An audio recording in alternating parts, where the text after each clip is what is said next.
La Sociedad Española de Radiodifusión presenta... Ser... ¡Viva la radio! Podcast. Siempre.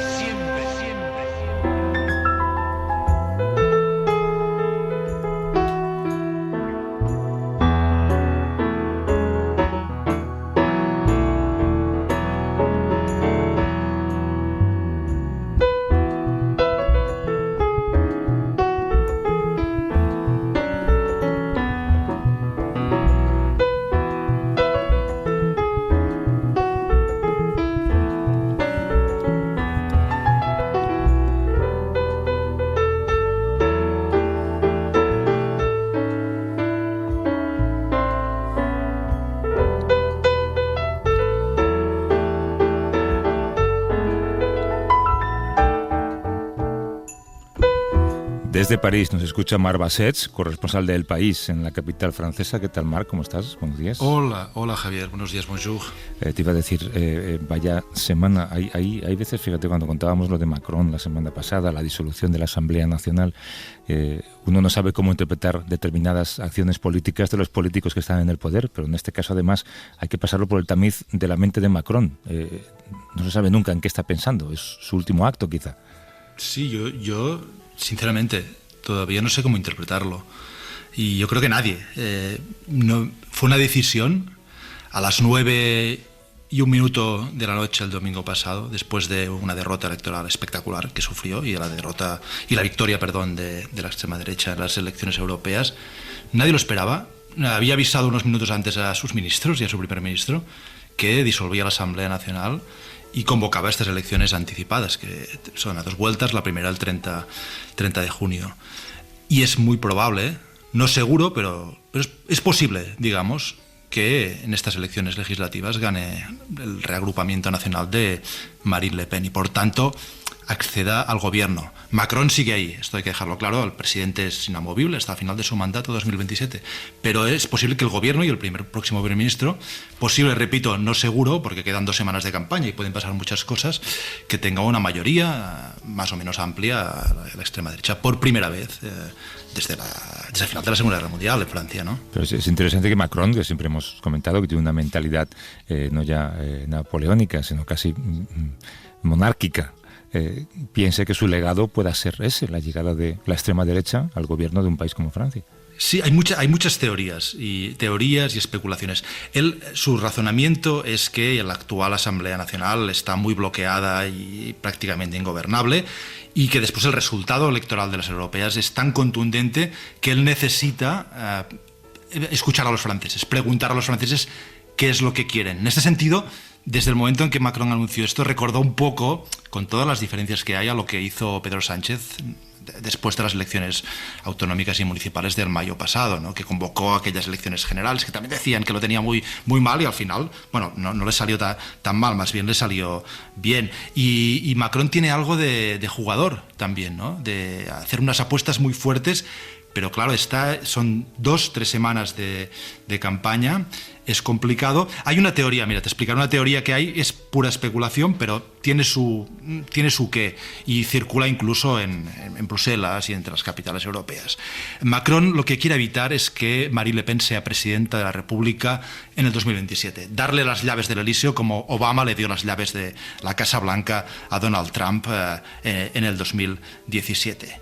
Y piensa que como una especie de vacuna para inmunizar Francia, es mejor acelerarlo, llevarlos al gobierno, que gobiernen, que la gente vea cómo gobiernan, que la gente vea lo mal él cree que van a gobernar, siendo él el presidente y siendo él el garante de alguna manera de la institucionalidad, de la democracia, de la república, y así inmunizar a Francia ante la posible llegada de Marine Le Pen. Esto es pura especulación. El Elíseo, por supuesto, dice que eso no es así, pero es posible porque en este país la extrema derecha tiene un 40% de votos, va subiendo, es una realidad que está en Francia, y ahí había un poco la idea de que tarde o temprano esto va a ocurrir, y de alguna manera Macron podría haber dicho, bueno, acelerémoslo ya, ¿no? Vacunación por infección, no sé si luego el resultado es el que él puede imaginar. Muy arriesgado. Vamos a empezar, que tengo de hecho un compañero nuestro sentado en la mesa.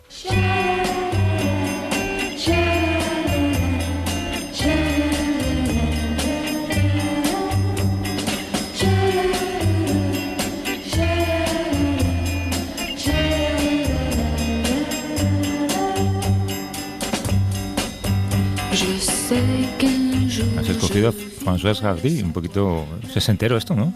François Hardy, que ha muerto esta semana. Sí, un pequeño homenaje a la gran François Hardy. Sí. Hace unas semanas, Marc, hablábamos sobre cómo Oriente se encontraba en crisis. Antes de hablar de Occidente, gran parte de los países que hoy podemos considerar que se encuentran en esa categoría, he dicho Oriente, quería decir Occidente, lógicamente, son herederos del Imperio Romano. Nos comunicamos en lenguas surgidas del latín, tenemos senados, tenemos conceptos políticos surgidos en Roma, incluso tenemos películas y libros que nos han intentado retratar cómo era entonces la vida.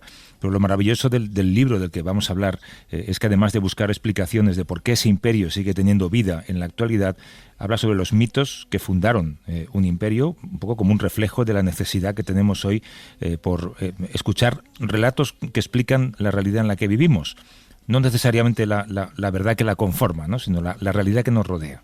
Sí, Javier, y los mitos romanos son poderosos, son tan poderosos que cruzan la historia, los siglos, los milenios y no mueren. Te daré tres ejemplos muy rápidos. Uno es del siglo XIX, una de las grandes novelas del siglo XIX, y yo creo de la historia, La Cartuja de Parma, de Stendhal. Y me encanta la primera frase de este libro. Me encantan en general las primeras frases de los libros, pero esta en especial.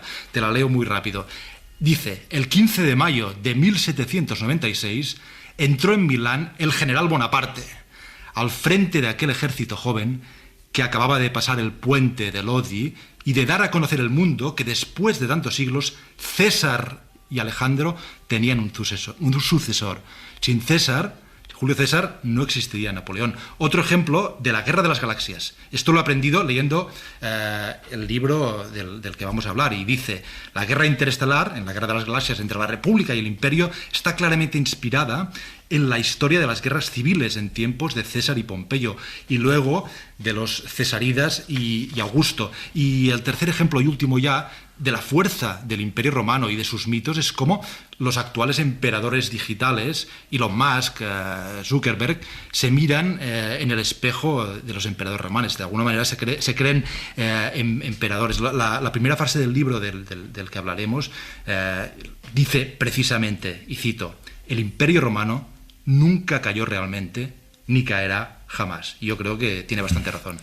Para hablar sobre cómo el Imperio Romano sigue influyendo en nuestro día a día, en el estudio nos acompaña Aldo Cazzulo, que es escritor y periodista, adjunto a la dirección de Il Corriere della Sera, que publica el libro Roma, el Imperio Infinito, aquí en España, publicado por HarperCollins. ¿Qué tal, Aldo? ¿Cómo estás? Buenos días. Muy bien. Cuando estoy en España siempre bien. Muchas gracias. Gracias.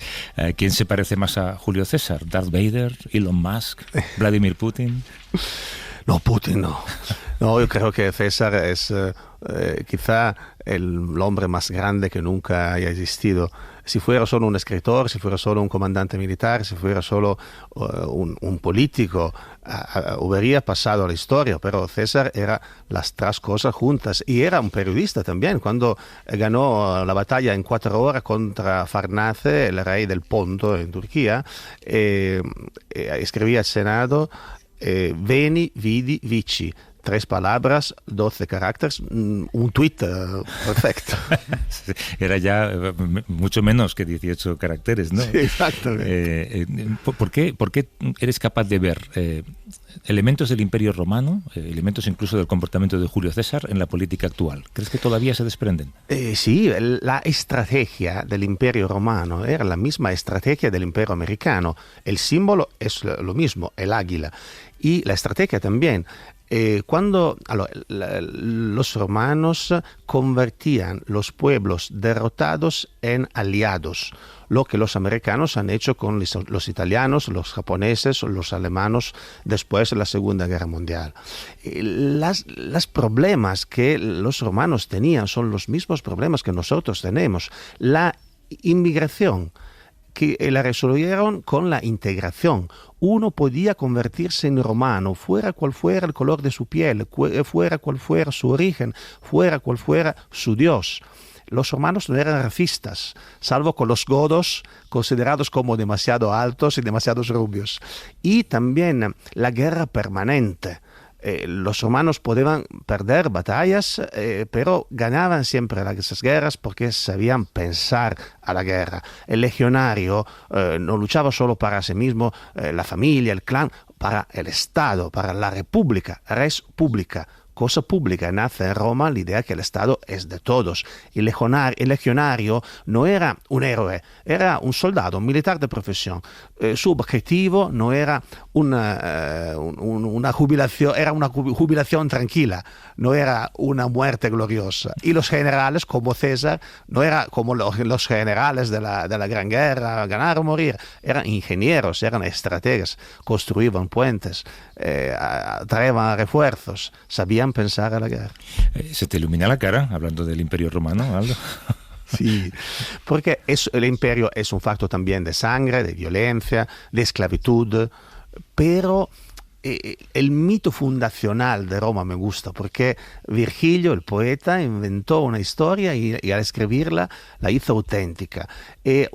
Algunos decían los romanos defendían de Aquiles, el más fuerte. Otros decían no, los romanos defendían de Ulises, el más astuto. Virgilio dice no, los romanos defienden de el más piadoso, Eneas. Eneas no es un ganador, Eneas es un héroe derrotado que se huye de una ciudad en llamas y de una patria destruida, pero se huye con el hijo de mano y el padre sobre sus hombros. Eneas es el héroe piadoso que se preocupa del pasado y del futuro, de los padres y de los descendientes. Y la pietas es un sentido muy romano, ¿no? La pietas no es solo misericordia, es fuerza moral, lealtad, responsabilidad. Y creo que son valores muy españoles.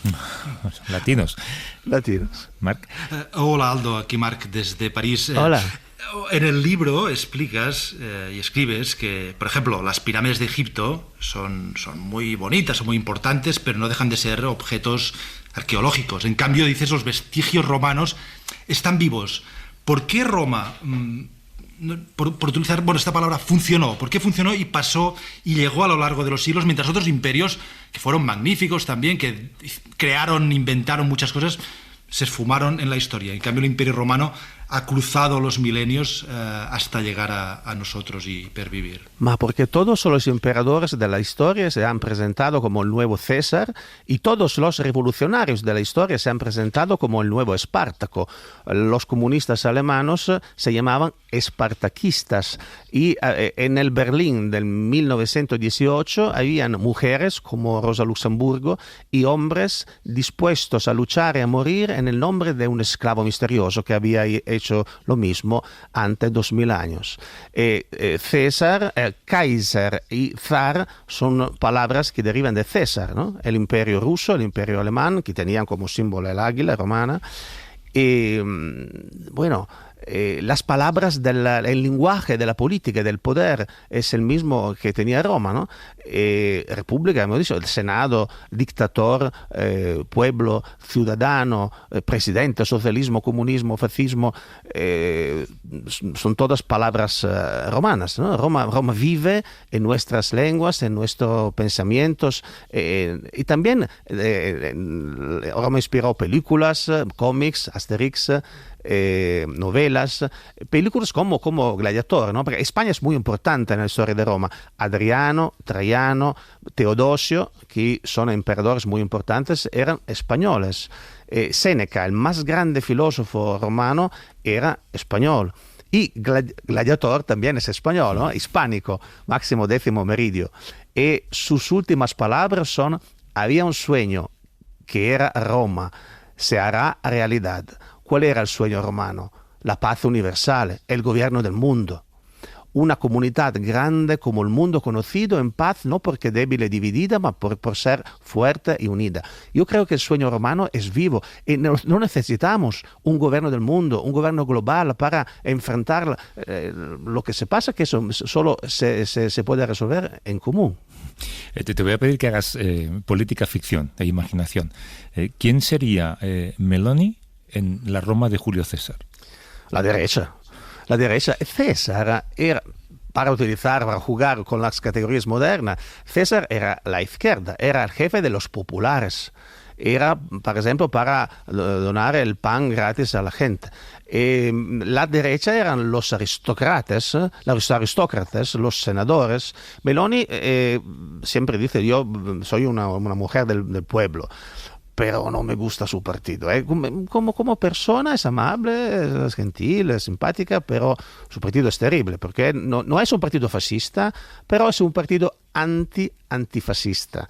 Hay muchos italianos en el gobierno también que no tienen un juicio negativo sobre el fascismo porque no saben, o peor, no quieren saber lo que el fascismo ha hecho, los errores y los crímenes, las atrocidades del fascismo cometidas también en España, porque la guerra civil española fue también una guerra civil italiana. Había italianos que luchaban con Franco y italianos quienes luchaban contra Franco, como Guadalajara, ¿no? Donde los republicanos ganaron y los fascistas italianos salieron del tanques salutando con el puño en alto, ¿no? Para lograr su salvación. ¿Y Macron quién sería? Porque él es un poco napoleónico, pero también un poco Asterix. Muy interesante, muy interesante. Napoleón adoraba a César. Napoleón ha escrito un libro sobre César y no quiso ser coronado rey de los franceses, sino emperador de los franceses. Pero la idea de Asterix me gusta. No, la excepción francesa, ¿no? Sí. La aldea gala que resiste. Pero entonces, por lo que dices, César era socialista. Un poquito sí, pero es también el fundador del Imperio Romano, era un poquito populista. En el testamento César logró todo su patrimonio al pueblo, 3.000 sesterzi cada uno, una cosa enorme. Bueno, pero también arrancó la era del narcisismo en política, ¿eh? Sí, un poquito sí.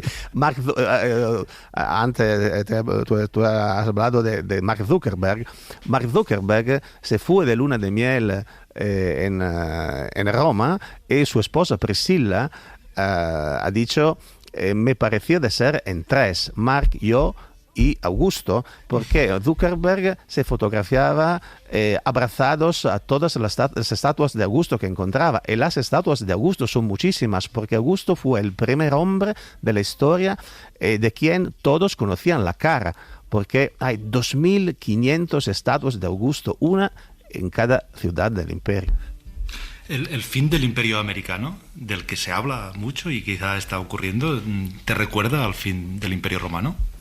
Un poquito sí, pero no creo que el imperio americano está acabando, porque muchísimas cosas se pasan todavía en América, como el imperio digital.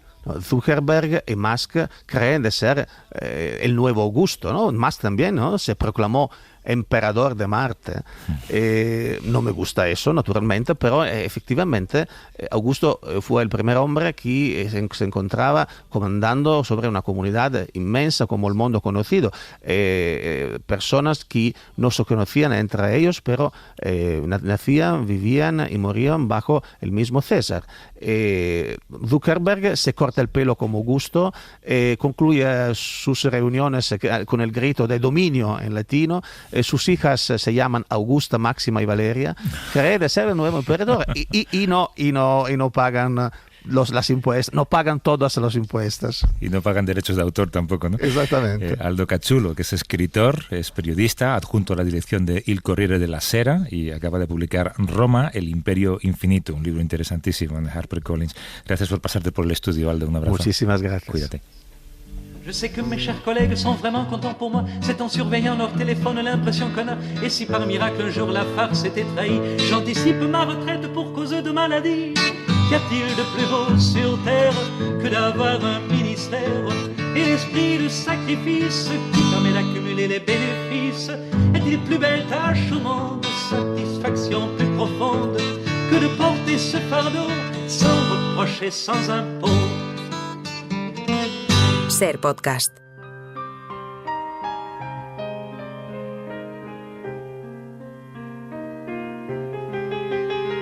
Je ne rêve plus, je ne fume plus, je n'ai même plus d'histoire.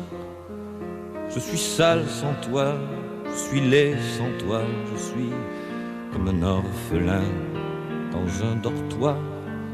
Je n'ai plus envie vivre ma vie cesse quand tu pars.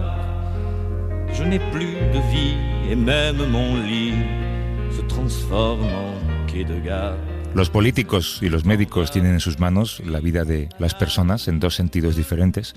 Sabemos que cuando se presenta un fallo en la vida diaria o en nuestra salud hay que acudir a ellos para buscar soluciones, pero cuando es un político quien enferma o tiene alguna cuestión de salud que puede condicionar sus labores, la cosa cambia. Estamos ante un escenario distinto. Políticos y enfermedades. Por lo general, quien enferma está en su derecho de mantener en su privacidad todo lo que ocurre, pero cuando quien tiene que sanar es un político, en muchas ocasiones no solamente su vida la que pende de un hilo, siempre ha existido una convivencia compleja sobre cómo abordar o informar sobre enfermedades de gente en el poder.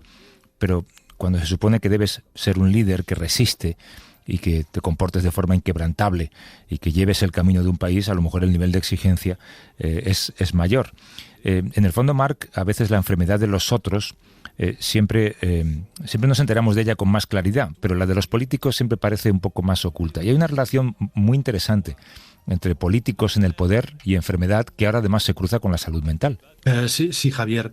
Es que hay pocas cosas tan íntimas como la enfermedad, porque la enfermedad afecta al propio cuerpo, es una cuestión de vida o muerte, es una cosa que toca a los tabúes, pero la enfermedad de los políticos, como decías, plantea la cuestión de a quién pertenece el político, porque lo que le ocurre al político pertenece a la comunidad, en una democracia donde se supone que hay transparencia todavía más. ¿A quién pertenece el cuerpo del político? Porque el cuerpo de un jefe de Estado ¿es suyo o es también del Estado? Había un libro clásico sobre la historia medieval que se titulaba Los dos cuerpos del rey, que decía, en síntesis, que los reyes medievales tenían dos cuerpos a la vez. Eran dos cuerpos que convivían en una misma persona. El cuerpo físico, la persona rey, que nacía, crecía, envejecía y moría, y el cuerpo simbólico, porque representaba algo más. Y creo que en este caso de la enfermedad del político, que ahora no estamos hablando de reyes, no solo de reyes,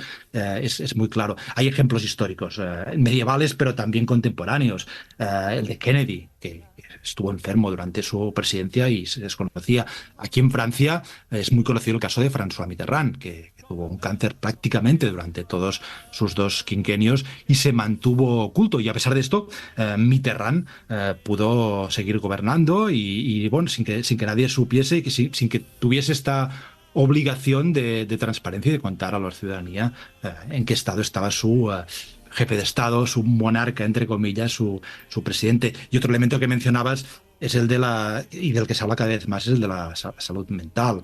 En el caso de Donald Trump, recuerdo que cuando fue candidato triunfador en las elecciones del 2016, se mencionó mucho sobre si era inestable mentalmente, pero también había muchos médicos que decían no se puede diagnosticar a alguien solo por lo que vemos en televisión. El poder desgasta, dicen, pero sobre todo desgasta mentalmente.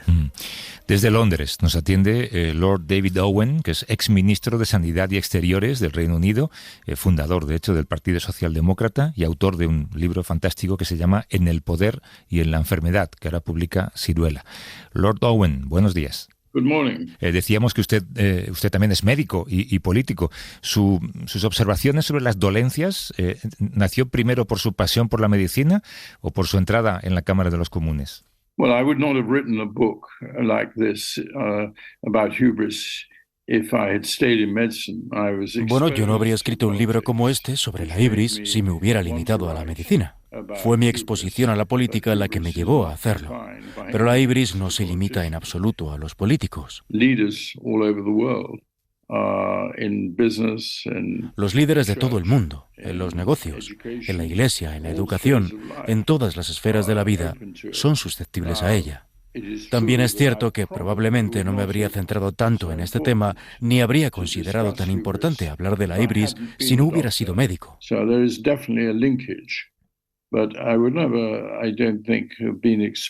De modo que sin duda existe un vínculo, pero creo que no hubiera sentido la necesidad de analizar cómo los líderes cambian en el poder si no hubiera estado observándolo yo mismo de cerca durante tanto tiempo, especialmente en mi época de ministro de Asuntos Exteriores, cuando me reunía con la mayoría de los líderes del mundo.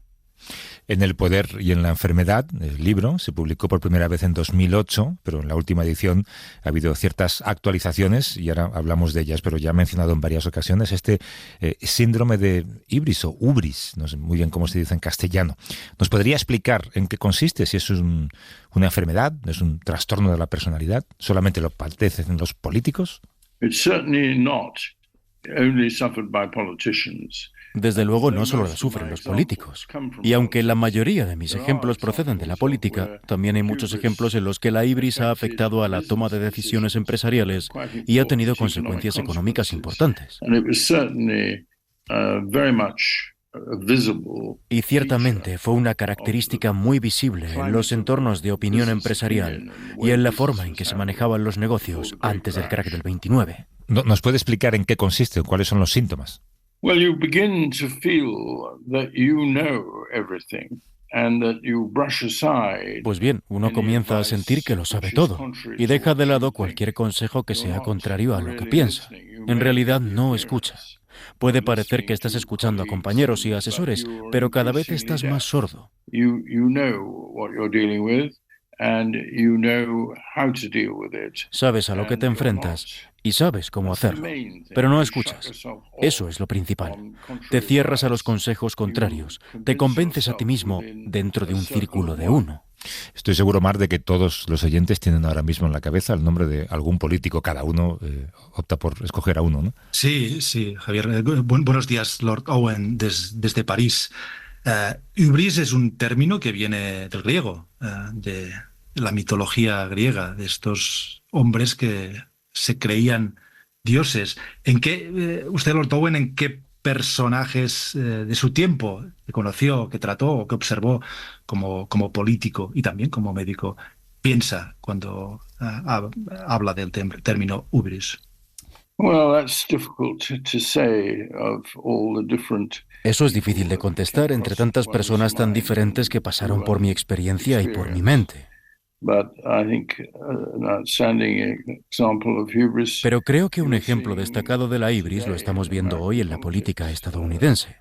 Lo estamos viendo en las actitudes del principal candidato a las elecciones presidenciales, Trump. Y a fin de cuentas, también lo vimos cuando era presidente. Usted en su libro expone por qué Tony Blair y George Bush tuvieron actitudes de hubris en la invasión de Irak y junto a ellos también nuestro entonces presidente, José María Aznar. Si esto fuera una enfermedad, la responsabilidad sobre la guerra podría entenderse de otra manera.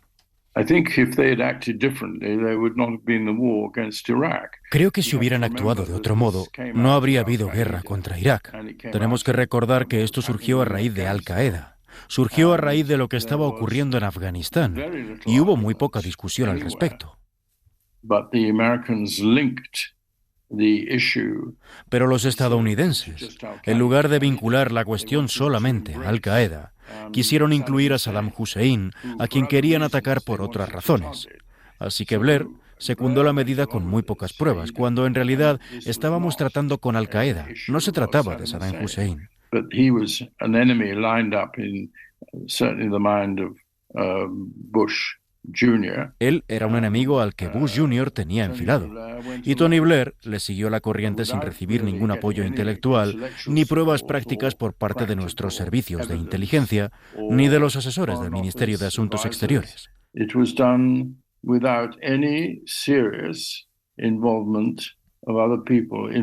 Se llevó a cabo sin ninguna implicación seria de otras personas en Gran Bretaña.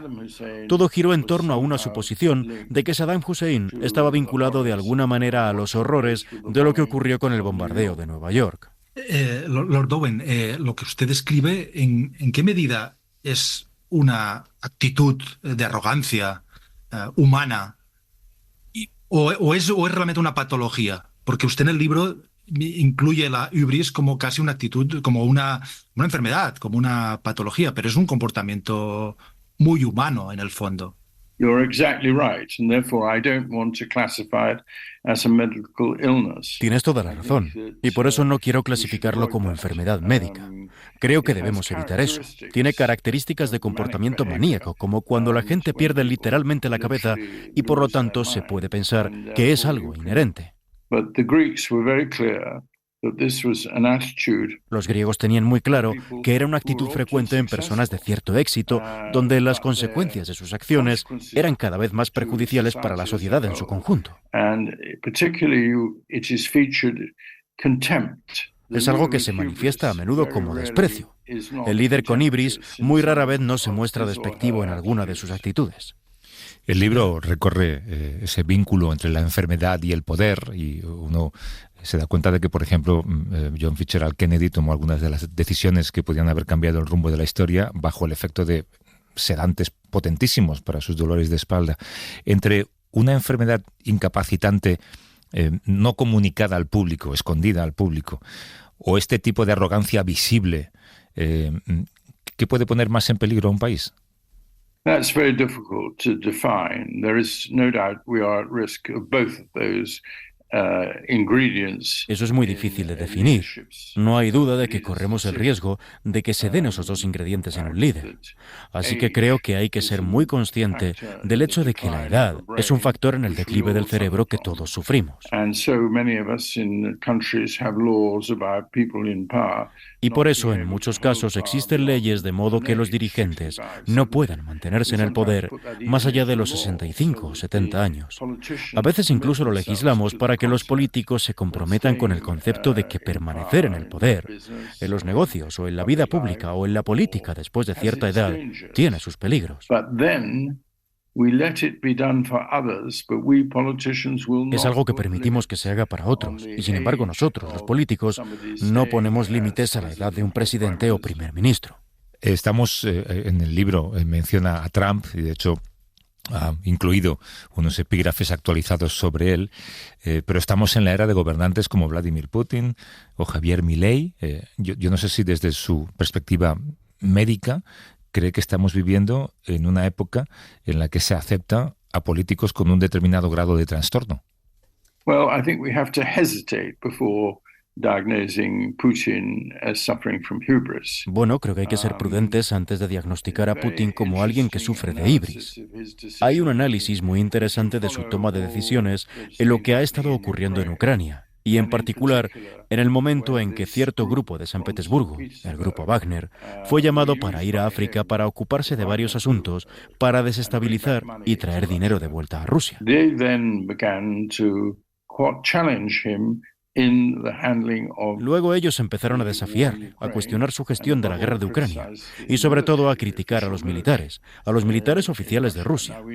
Ahora ya sabemos en qué acabó.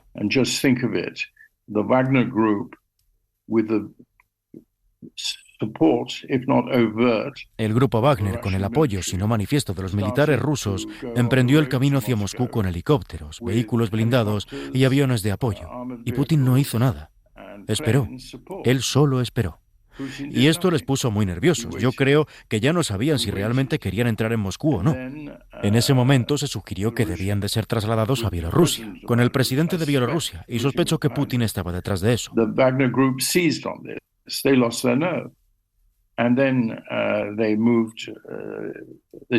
El grupo Wagner se aprovechó de la ocasión, pero perdieron los nervios y luego se detuvieron. Para entonces ya habían derribado algunas de las tropas oficiales rusas de Putin y había habido bajas. Putin jamás perdió los nervios ni la calma. Dijo que había sido un motín y se quedó sentado y esperó. Esperó. Incluso dio la impresión de exonerar al grupo Wagner. Podían seguir yendo a África y de hecho lo hicieron.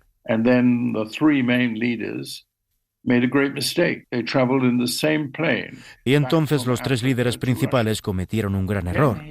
Viajaron en el mismo avión de regreso de África a Rusia. De nuevo, él fue muy cuidadoso. No eligió matarlos con un misil lanzado a su avión, algo que habría involucrado al gobierno. El avión explotó en el cielo. Él jamás afirmó que había dado órdenes para que esa bomba fuera colocada en ese avión, pero claramente lo había hecho. Decía de ellos que eran más bien malos empresarios. Nunca quiso que se le identificara ni a él ni al Estado con su asesinato, cuando sin duda habían tenido que ver. Este es el comportamiento de un hombre cauteloso, un hombre calculador, y tenemos que tener mucho cuidado con asociarlo con la ibris.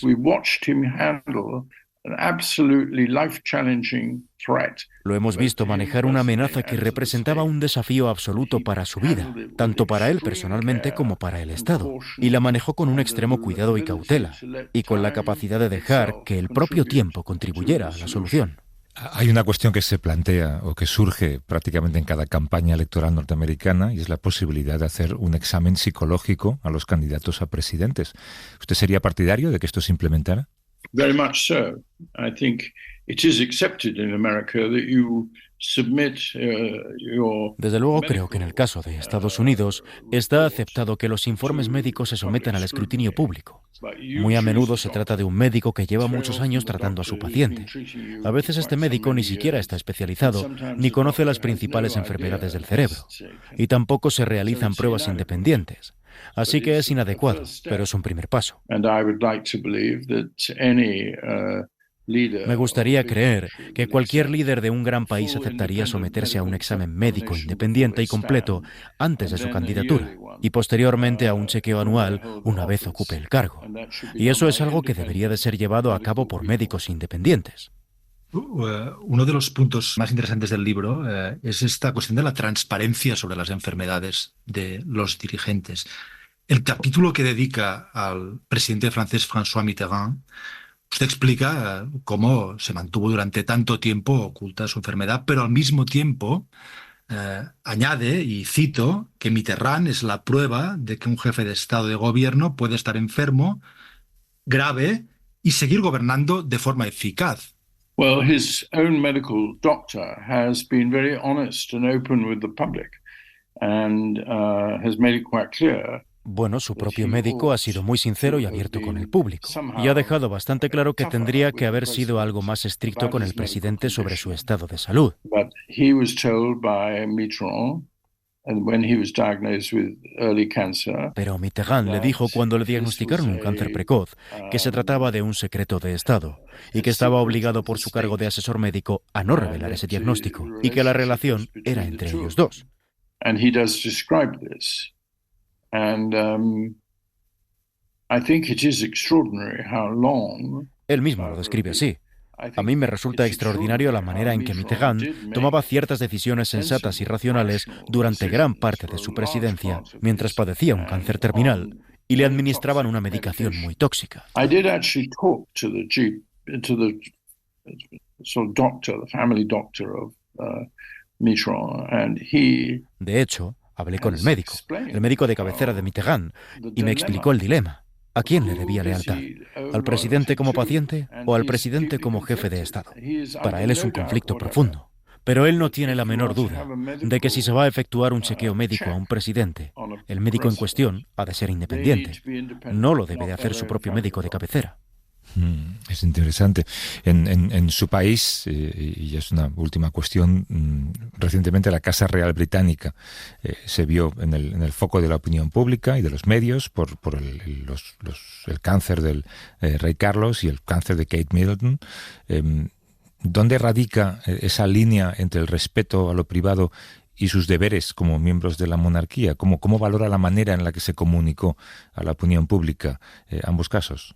I think it's admirable that the king decided to tell the public about his illness, and that was also accompanied. Creo que es admirable que el rey haya decidido hablar en público de su enfermedad, y eso también vino acompañado de la esposa del heredero, el príncipe Guillermo, Catalina, que fue igualmente franca respecto a su cáncer. And this has been greatly appreciated by the British public. I think both of them have been admired. Esto es algo que ha sido muy bien recibido por el público británico. Creo que a ambos se les ha admirado por su franqueza y su candor. Y todos debemos ser adultos al respecto. Todos nosotros somos susceptibles de tener alguna enfermedad grave, y hay que ser claros. Si elegimos estar en la vida pública como políticos electos, tenemos responsabilidades y debemos asumir que hay que mostrar una franqueza similar a la que ha mostrado el rey heredero. Creo que el rey va a cambiar el tono de todo esto y que podremos ser mucho más abiertos. En Gran Bretaña hemos sido una sociedad muy cerrada cuando se trataba de la enfermedad, con tendencia a pensar que no es asunto nuestro. Y pienso que en un futuro seremos mucho más abiertos como resultado de la decisión del rey y de la princesa Catalina. Desde Londres nos ha atendido Lord David Owen, es médico y político, ex ministro de Sanidad y Exteriores en el Reino Unido, fundador del Partido Socialdemócrata y autor de este libro del que hemos hablado, En el poder y en la enfermedad, publicado en España recientemente por la editorial Siruela. Lord Owen, mil gracias por su tiempo. Un abrazo. Okay, thank you. De acuerdo, gracias. Unas preguntas muy interesantes. Muchas gracias. Gracias. Thank you, Lord Owen. Bye. Para no perderte ningún episodio, síguenos en la aplicación o la web de la SER, Podium Podcast o tu plataforma de audio favorita.